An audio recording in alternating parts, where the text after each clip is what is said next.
So spiritual development is something I've taken seriously over the past couple of months. It's something I've always felt I need to do, outside of looking after your body and outside of eating healthy. I also feel like, the way anyone goes to gym is the way your spirit needs to go to gym. And there's various practices that one can do to, connect with your spirit and higher conscious. And psychedelics is one of the things that I use only recently to connect to that higher consciousness and really understand life at a way bigger spectrum, more than what you would ever and can fathom.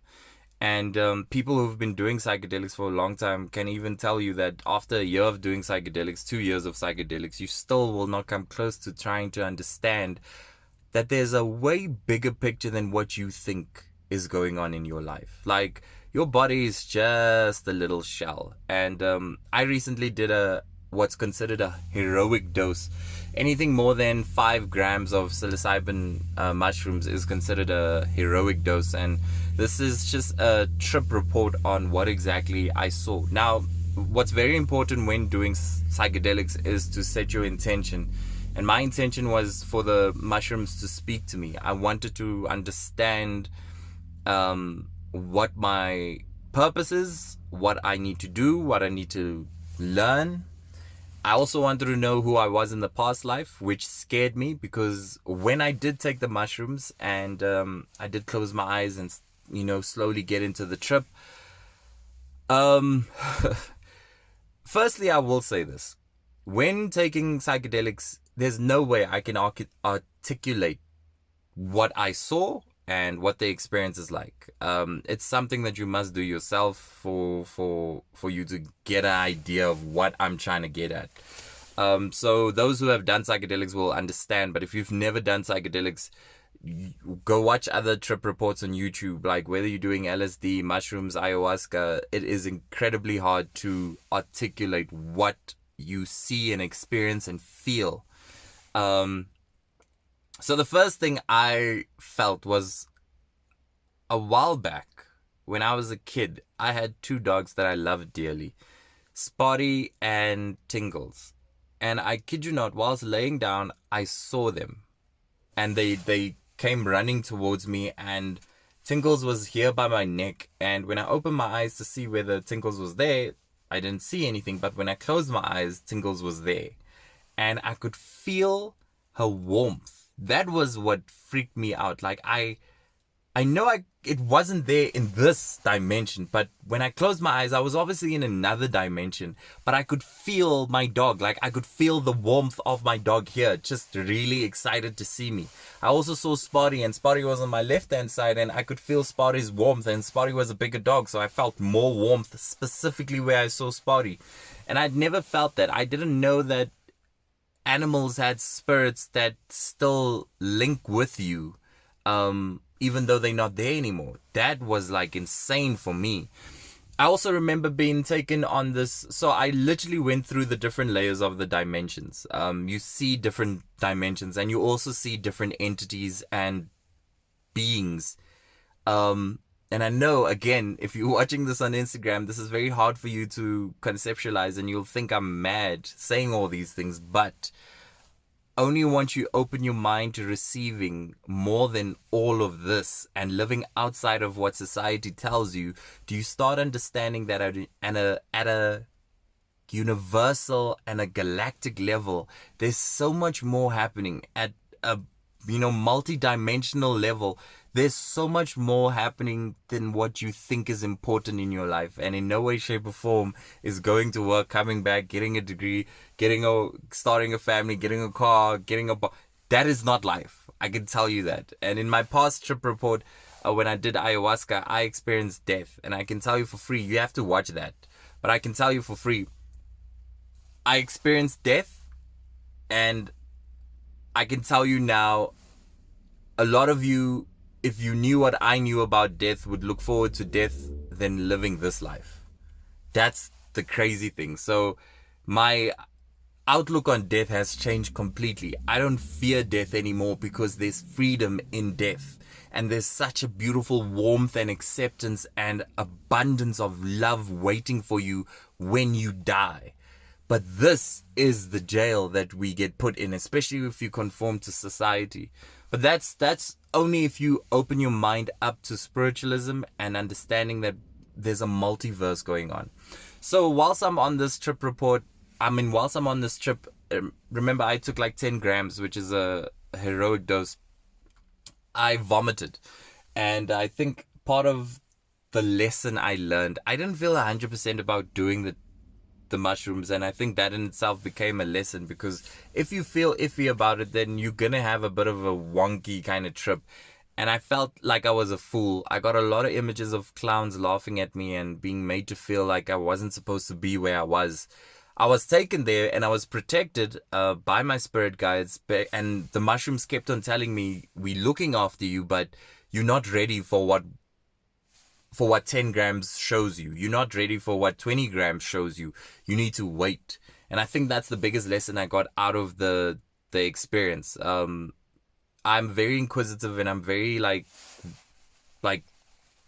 if I want to know something, I'm going to go and find it. But I think I got a nice hiding on my backside by the realms and by my spirit guides that said, wait. And I didn't listen. And I got a sense of what it feels like to get I didn't have a bad trip, but I did get I got a trip where I felt like I knew where I fucked up and I knew I shouldn't have been there. Because everyone through these different dimensions and all these entities were looking at me like, what are you doing here? Who's this guy? And what's he doing here? The things I saw incredible massive giants working in these like crazy outer space factories, and they noticed me and I felt very scared. So the dogs is what I saw. I saw these incredible entities and giants that work in these massive spaceship kind of, factories. I also think I came across who I was in one of my lives in the past. I was a white woman named Erin Loveday. That name came to me as clear as day. And the reason how I got to the name was I opened my eyes and I saw in a mirror this white woman. And I was trying to figure out who's this woman. So I was like, who's this? And the mushrooms told me, that's you. And I was like, what's her name? And they were like, that's Erin Loveday. That's who you were. And I remember being in a house and I picked up a picture frame and I saw her sitting on like she had a big dress, and she was sitting with her kids, and she was sitting on like a stool, like those rocking chairs. And I remember seeing, I saw her as an old woman, man. I remember seeing like red lipstick, but frail old woman. And I remember looking at my arms and I was like, I'm white. And I was like, oh, I was a white woman. Which messed with me, because this wasn't like some crazy, this was exactly who I was, which scared me. But you take on different like races, I think, over time. So there was also another woman, a black woman, that looked at me and smiled at me, but I don't know whether there was one of my family members. It wasn't my family members now. I mean, like in my past life, one of my family members. But yeah, that freaked me out. I was a white woman named Erin Loveday in my past, and I don't know. I wish I could connect the dots, and I hope someone who knows someone out there can tell me whether they know a Erin Loveday that might have died when I was born as Nathaneal on the 3rd of March 1990. But then again, I don't know whether it was a recent, like whether it was like now when I was born and she died, whether it was then or was it further back. All I know was I know for a fact that I was a white woman, which made me start thinking about the idea of why I feel God presses the idea of loving everyone and accepting everyone. Because if I bounced between 3 different races in my past life, then why have an agenda about anyone being superior? Blacks aren't superior, whites aren't superior. We are all human beings.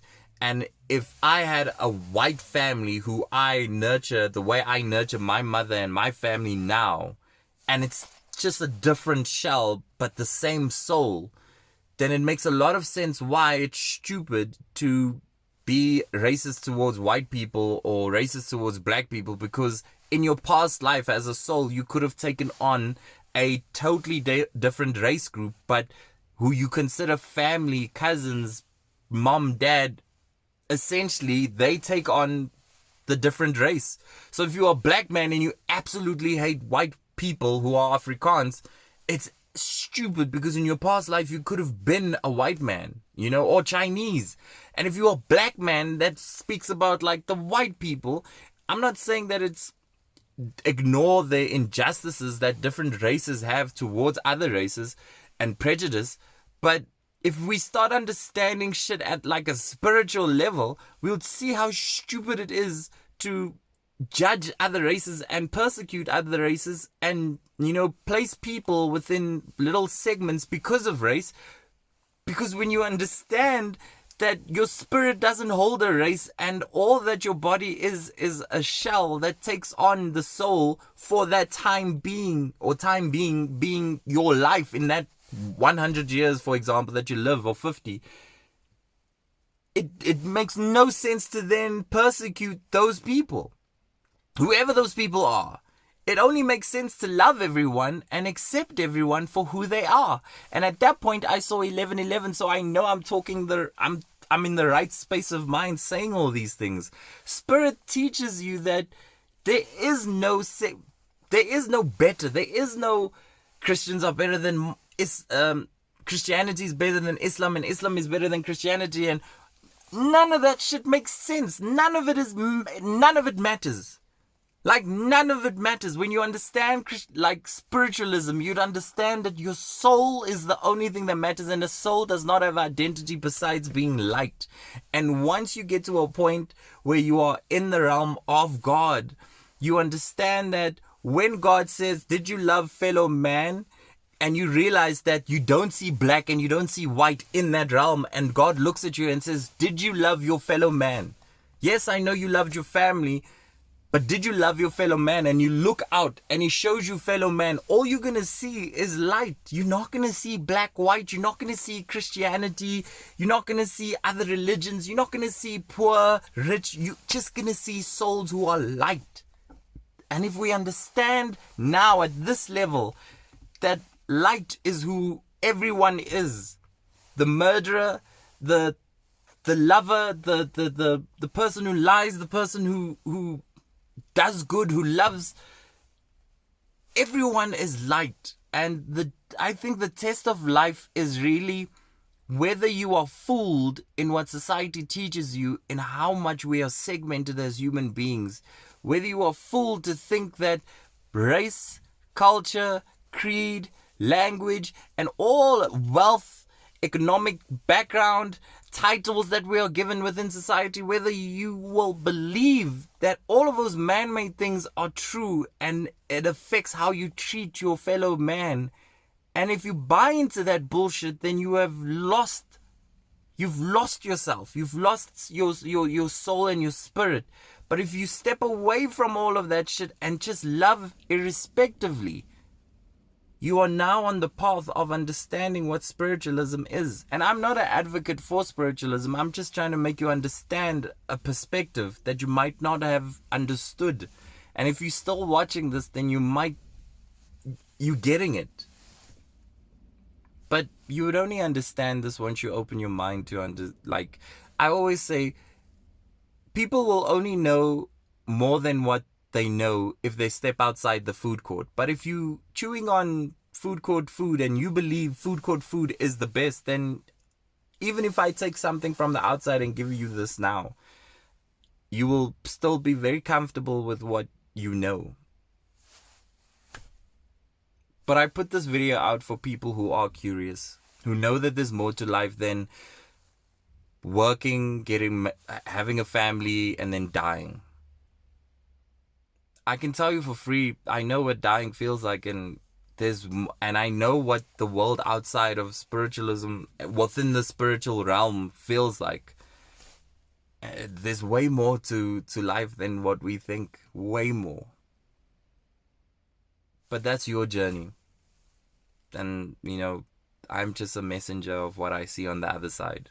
And hopefully we can be messengers together.